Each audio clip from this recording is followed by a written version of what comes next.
Capítulo 34, Fundamental, Parte 1. Claire no había sido invitada exactamente a la reunión, simplemente había ido tras escuchar por casualidad que habría una reunión. Siempre la habían incluido. Se había escondido al fondo del pequeño grupo de alumnos de séptimo año. Sabía perfectamente de qué se trataba la reunión, eso se lo habían dejado bastante claro. Hermione Dearborn estaba hablando, sentada en el escritorio de un aula vacía en el piso de encantamientos, con un tobillo cruzado sobre el otro, usando los pantalones un tanto escandalosos que había empezado a usar los fines de semana desde Navidad. Voy a recapitular lo que hemos descubierto para que todos estemos al tanto, dijo, echándose el pelo oscuro hacia atrás sobre un hombro de una manera molesta y afectada. La decisión de prohibir que los niños, término que utilizo, según las indicaciones del ministerio, para referirme a todos los menores de 17 años, practiquen magia es, básicamente, una imposición de los europeos al gobierno. La introdujeron como medida posterior a Grindelwald para aparentar que controlaban quién usaba magia, cómo y dónde. Francia, Alemania, etc., todos los países afectados por la guerra están intentando unirse en diversos asuntos para evitar que algo así vuelva a suceder. Es admirable en muchos sentidos, y compartir información es fundamental, dijo con una sonrisa extraña, pero la desventaja es que nos veremos afectados por esta ley tan nefasta, y probablemente por otras en el futuro. Su voz era tan condescendiente que Claire quería arrancarle las cuerdas vocales. En fin, en resumen, es una decisión política que el ministerio tuvo que tomar para unirse al partido. La razón por la que la llamé una ley de mierda es esta. Una pila de pergaminos que estaba sobre la mesa cayó sobre ella. Gracias a Sofía por esto. Es una copia de los resultados del estudio en el que se basa esta ley. Son inconclusos y carecen lamentablemente de pensamiento crítico, y por si fuera poco, este grupo de supuestos expertos puso a prueba a un grupo de 10 niños durante un periodo de 6 meses. Esta última parte dejó perpleja a Claire y, al echar un vistazo a su alrededor, vio la confusión reflejada en varios rostros. Dearborn intercambió una mirada de exasperación con Riddle. Para obtener datos mínimamente fiables sobre este tema, creo que sería necesario estudiar a los niños durante varios años. Se necesitaría una muestra mucho mayor, y un grupo de control, por supuesto. En el mundo Muggle, sería rechazado por los expertos como una auténtica basura. En el mundo Muggle,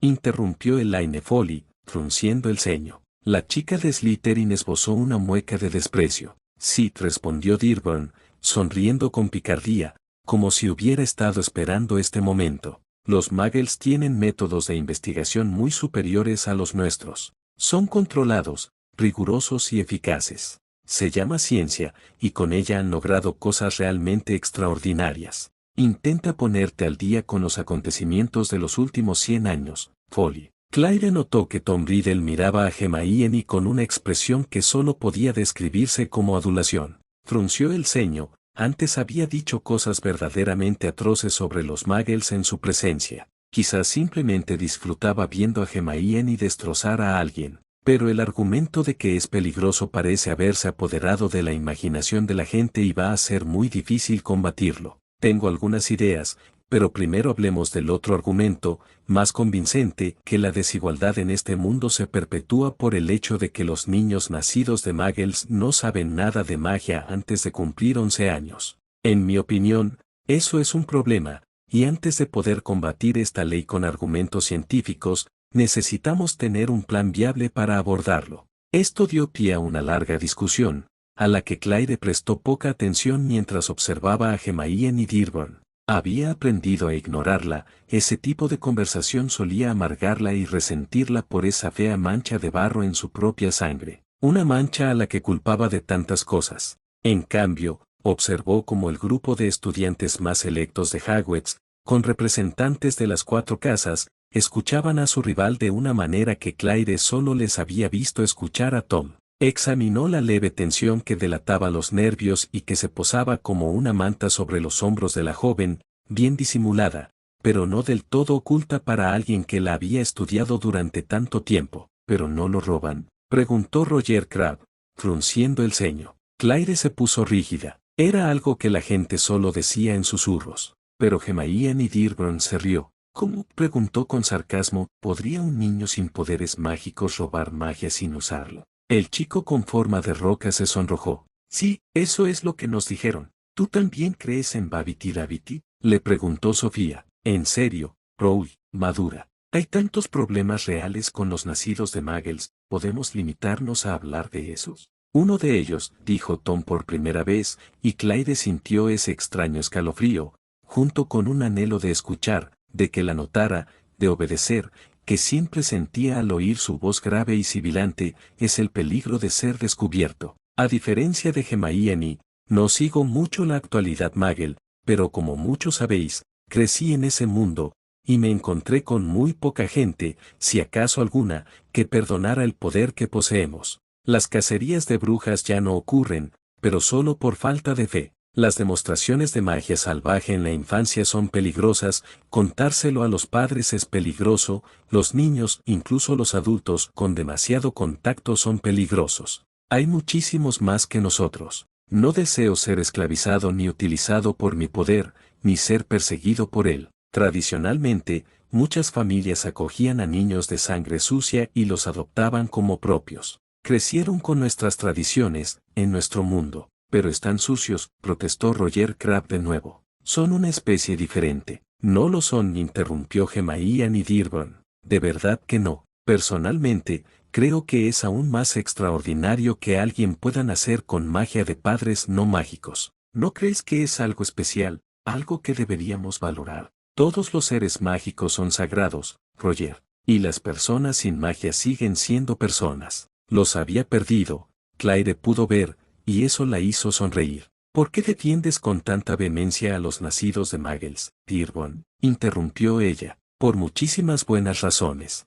Sobre todo porque ser primo de alguien debilita a la familia. ¿Cuántos de ustedes tienen parientes que son mágicamente débiles, erráticos, horribles, locos? La sala quedó en silencio de repente. Nadie hablaba de esas cosas. No se había hecho. Eso es endogamia. Mira a Tom. Tiene la mitad de tu sangre pura, y es muchísimo más poderoso que cualquiera que hayas conocido. No es a pesar de su sangre Muggle, sino gracias a ella. El rostro de Tom Riddle se iluminó de furia por un instante, pero no la contradijo. Eso es posible, pero no está demostrado. Aunque, y sonrió, y las manos de Claire temblaron con su sonrisa, sin duda soy poderoso. Volviendo al tema que nos ocupa, tengo una solución, pero me temo que no es a corto plazo. A pesar de las controvertidas palabras de la bruja y las miradas de desaprobación en algunos rostros, la escucharon, incluso Betty y los primos Black, que eran unos puristas de la sangre tan acérrimos como cualquiera que ella hubiera conocido.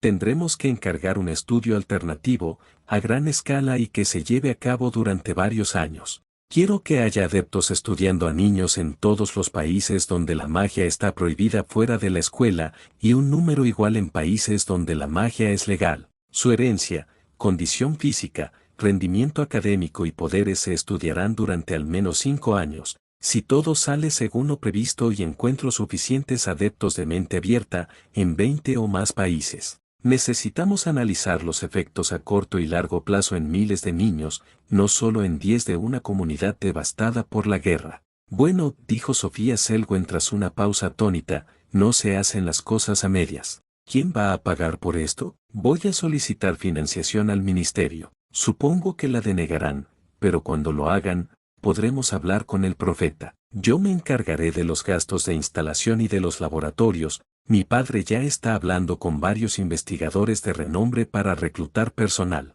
Supongo que tendremos que buscar la financiación por nuestra cuenta, pero creo que esto es muy importante, y les explico por qué. Al ver este montón de basura, señaló el estudio alemán, me temo que limitar la magia de esta manera es perjudicial. ¿Acaso alguien ha pasado mucho tiempo sin lanzar hechizos? Creo que podría estar relacionado con la magia descontrolada.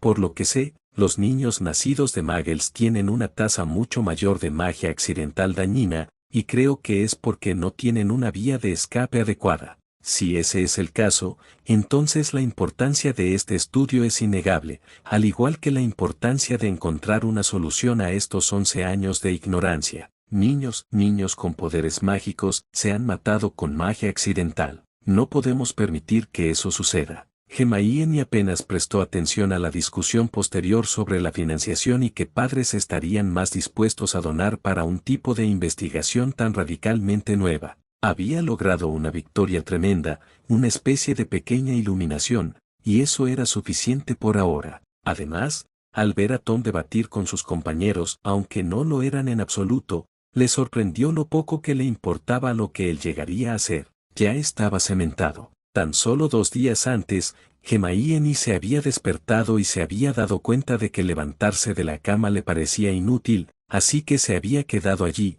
mirando el dosel durante horas. Había intentado leer, pero también era inútil. Así que se quedó en la cama, pensando en sus padres, y no pudo llorar, hasta que llegó Tom, colándose a la hora del almuerzo. Se tumbó a su lado en silencio un rato, y cuando se fue, le dejó una manzana junto a la cama. Ella no se la comió cuando regresó, todos los demás cenando, y se sentó a su lado, quedándose hasta que se durmió. Su presencia silenciosa la conmovió más que cualquier palabra, y despertó sintiéndose capaz de afrontar el mundo de nuevo. No era su primer día gris, había tenido varios en Hogwarts en su último año, y solo Ginny los había visto. El método de Ginny consistía en persuadirla, alimentarla, provocarla. Los días nunca duraban, y se habían vuelto menos frecuentes a medida que la crudeza de la guerra se desvanecía. Mientras los demás se marchaban, ella lo observaba y, cuando él la miraba, ella le devolvía la mirada,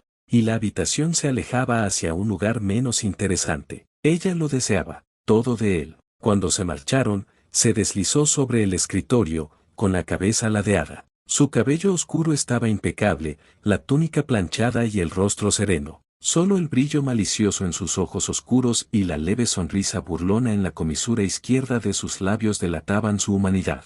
Creo que iré a la biblioteca a investigar un poco, murmuró, dando un paso en falso hacia el mostrador donde había colgado su bolso. Su boca se curvó ligeramente hacia la derecha mientras la observaba en silencio recoger sus cosas. ¿Qué vas a hacer hoy? Algo problemático y malvado me temo. Tal vez, dijo, debería quedarme y distraerte. Estaba recogiendo las resmas de papel, muy cerca de él. Sin decir palabra, las tiró al suelo y, con la mano en el cinturón de sus pantalones, la atrajo hacia él. Creo que será mejor que te calles, murmuró, sujetándola mientras la examinaba a la cara. Dios sabe lo que haría si no. Ella temblaba inmóvil. El juego aún no había terminado del todo, mientras él desabrochaba lentamente los 2 primeros botones de su blusa. ¿Está la puerta cerrada con llave?, preguntó. No. Ella intentó zafarse, pero él la agarró de las muñecas. Pronto lo cerraré con llave. No te muevas. Ella no lo hizo. Me gusta verte conspirar para cambiar el mundo con lógica. Me gusta verte manipular los prejuicios de la gente,